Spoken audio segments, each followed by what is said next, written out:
Mimi sina sauti katika hii Kenya. Mrembo. Mambo. Mrembo.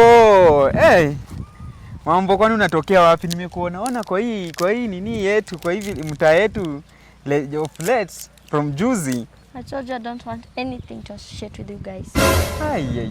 Yeah. Mrembo, umeongea English, Kiingereza tupu. Kwani unatoka na wapi huko? No, I don't deal with lower classes. Mrembo yani. Wewe ni watu wa Nairobi. Watu wa Nairobi na mkikujanga hapa kwa village mnatutishianga na Kiingereza. Sijui I don't do school dropouts, tafadhali. Excuse me. Kwani hadi tumekuwa school dropouts? Yeah. Have you ever visited a university anywhere? What are you saying? Lakini hata mrembo kama sijani ni mambo ya university. Have you ever attended to one? Do you have any degree? Allah! Usikue hivyo. Unajua mimi ni wewe ndo nataka, si mambo na degree. I only deal with people who have degrees. I don't date village boys. Usikue hivyo, but tunaweza jaribu.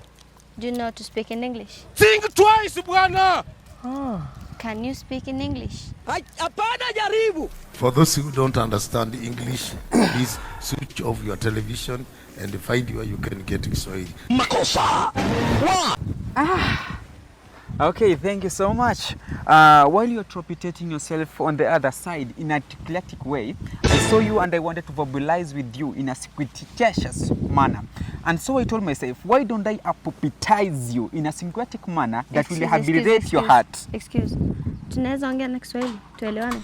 Allah! So you want me to tokitize my language from English to Kiswahili so that I can popitize and pump brains in a syncretic manner in your brain so that it cannot hallucinatize you.